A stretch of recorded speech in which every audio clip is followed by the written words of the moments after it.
Adrian Rice cemented his reputation as a Belfast poet, buried in the dead-end dialectic of the Troubles and resurrected in the dissenting tradition of William Drennan, John Hewitt, and dare I say, Seamus Heaney. This new and selected is the story of two geographic halves, one in Ireland and one in America. It is also the story of two poetic halves, the poetry of memory and legend, and the poetry of presence and politic. From the province where, if you're going to say anything, say nothing, Rice's first half is a carefully manoeuvred oeuvre, deftly reflecting the truth mirror back on all sides of the conflict, with each breath and syllable measured towards its end with sniper-like precision.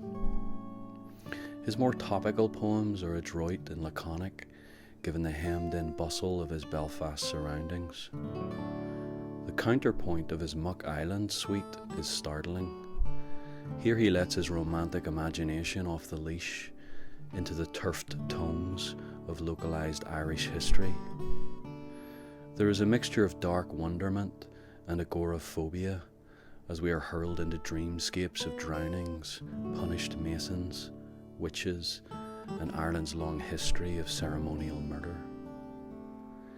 In these poems, Rice summons his hearth-whispered voice of legend, and in a Perseun effort manages to turn the mirror back on the Gorgon of Erin herself.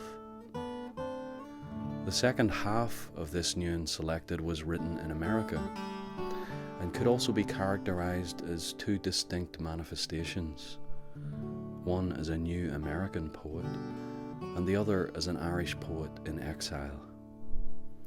Here Rice the Emersonian is encountered.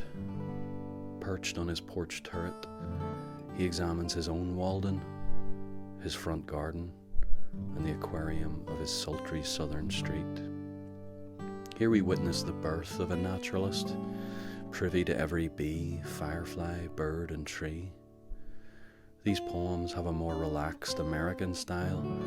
He seems almost giddy to enter the foyer of Whitman's great eye.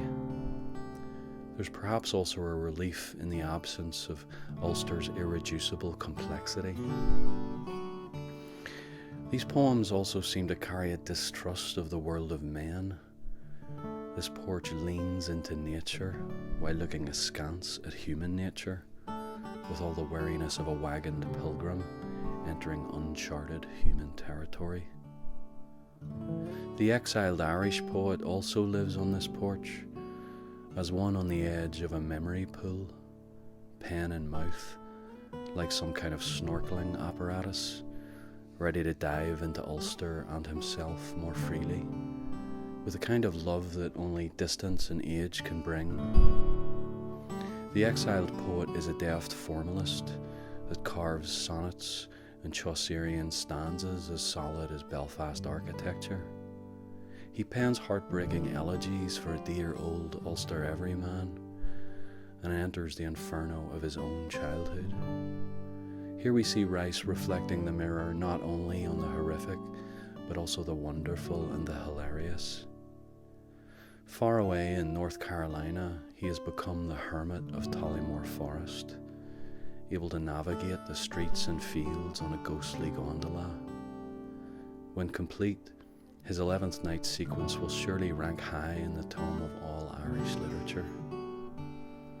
The brilliant cover covers all this: the child in his early universe, the romantic reinventing nature, the listener, and the rememberer.